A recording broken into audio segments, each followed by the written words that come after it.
Hello everyone, this is our lab for form analysis and clustering algorithms part 2. In this document, we have created two Python scripts where we will be working on collection of data, which we already did in part 1. And this time we have developed a clustering algorithm based on the data that we have collected, based on the topics and keywords extracted from the titles of a Reddit post under subreddit tech. And the first process that we did was data collection and pre-processing, which was done in part 1 using Pro API. We have installed some of the libraries in our Ubuntu. And during data collection, since Pro API has limitations, we introduced some of the uh, time intervals for like 60, 65 seconds to ensure that we are getting the proper chunk of API calls. And then this was our database structure. This time we have added a new column called title mask just to ensure that we get all of the unique titles from the API post that we are connecting. Uh, the automation part that we did consists three different stages. Uh, I will show you demo right away. So currently I'm on in my directory and I will be running the fetching part of the program where I'm not passing any argument. I'll just write Python 3 and fetch reddit.py, and this will ask me how many posts that I want to fetch. So I've already collected the data in my database, but let's say if I want to collect few more data, it will say fetching data, processing data, and all of this comments that you see, it says skip duplicate post. So if the current database has that similar title available already, it would skip that and would add only the ones which are recently updated. So to show my database, let me clear the screen.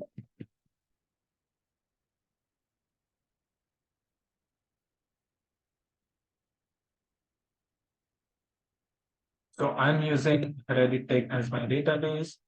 And to select the top 5 posts, we have title, we have title mask. The title mask is used to check if the title that we are extracting is unique in the database. Then we have username, which is also masked. Then we are extracting some keywords and the topic, which was already present in the first part of the assignment. So if you would see all the data we have, so total we have 762 rows. That means 762 posts were successfully extracted from the Pro API. And to show the implementation, I would run the code again, but this time the second functionality of the code is if you would pass an argument, let's say I'll pass here one. So one stands for 1 minute, and the data, the script will wait for 1 minute to get an API call.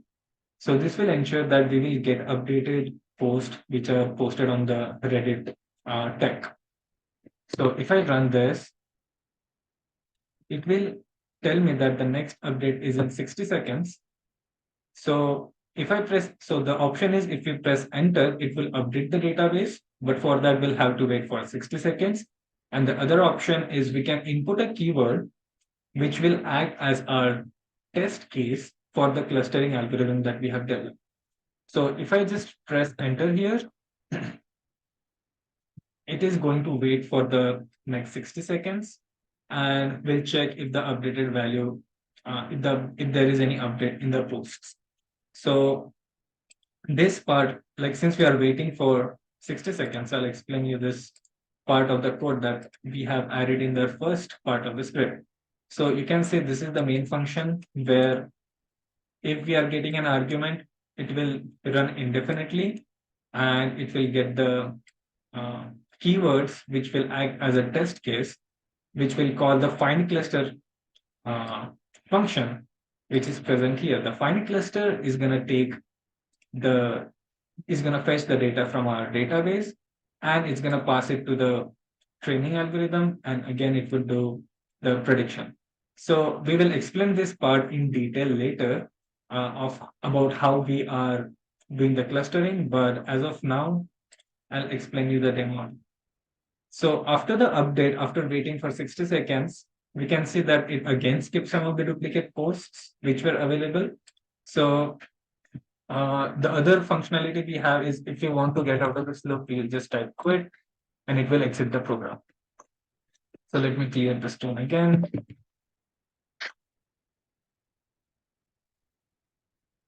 So now let's see if we want to predict some of the keywords that should be shown on the visualization. So let me write something.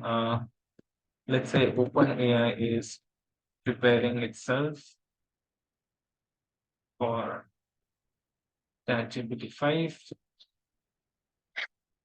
So it is saying finding cluster to the keyword.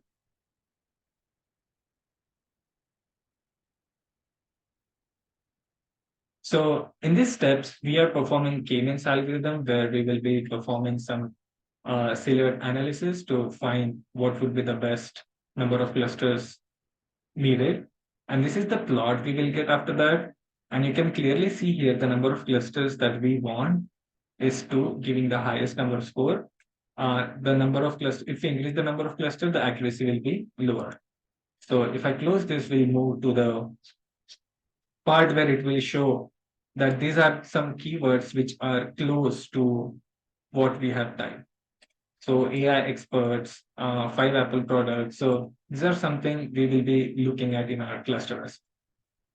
So this will redirect us to our clustering visualization. And you can see here clearly, we have got 2 clusters as per our silhouette analysis. And the star that you see here, the yellow colored, this is the string that we put.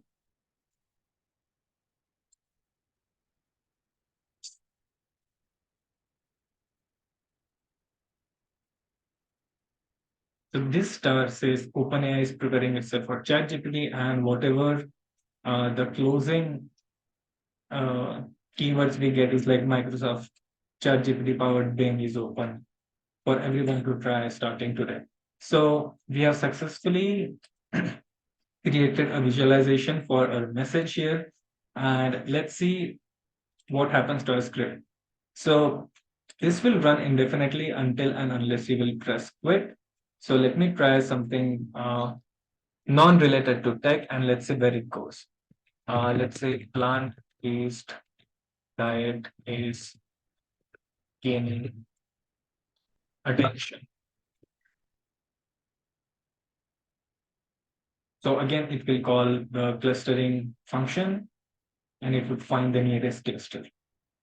So for every keyword that we are searching, it would do the silhouette analysis to show how many clusters would be best to train for the data that we have. So it's the same graph again. And if I close the graph, it will show us the visualization, it will redirect us to the visualization page.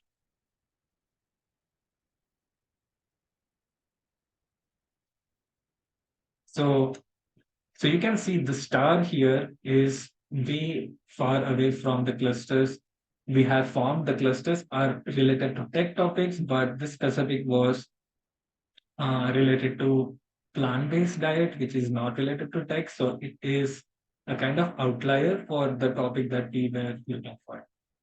Now, let's go to the Reddit page itself to get some of the uh, posts from them, and we'll search where does it stand. So this will act like our training accuracy. I'm going to copy this title and I'll go to my terminal, which is already run, and I'm going to paste it here.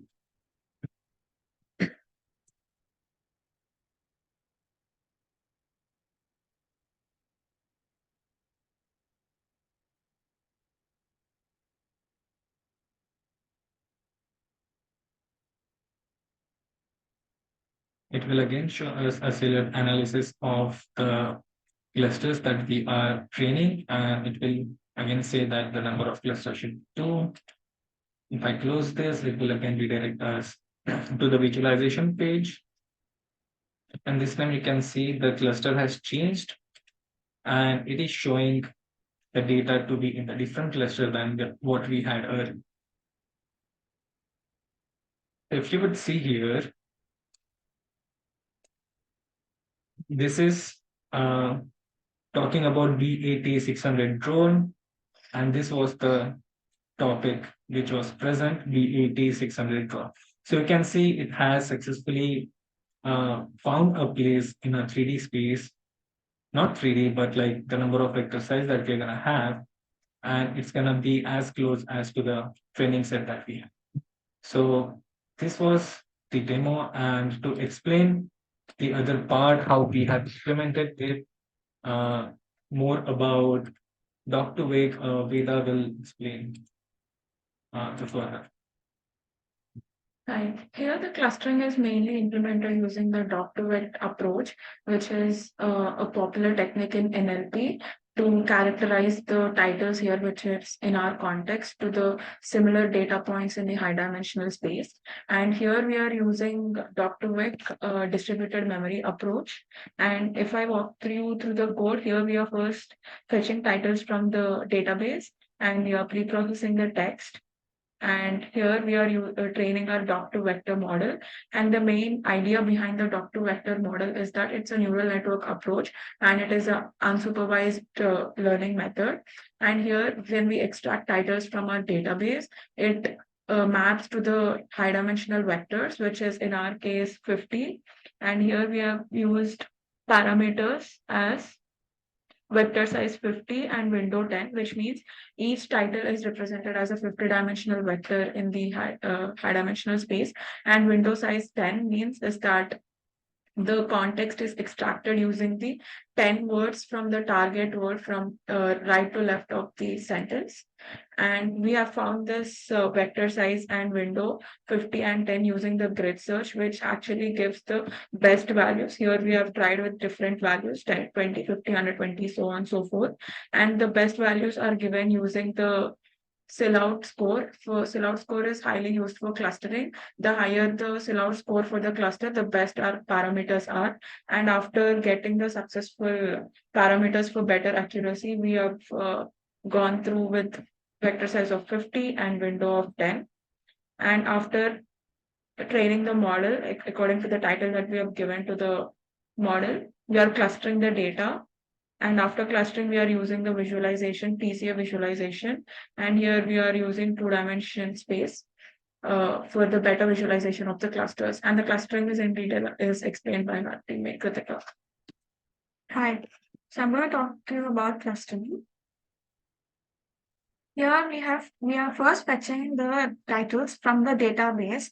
So the titles which we had all which we are giving which are pre-processed, and we are giving it to titles here. We are passing the pre-processed data set to train underscore doc to vec underscore model, which was explained by my teammate.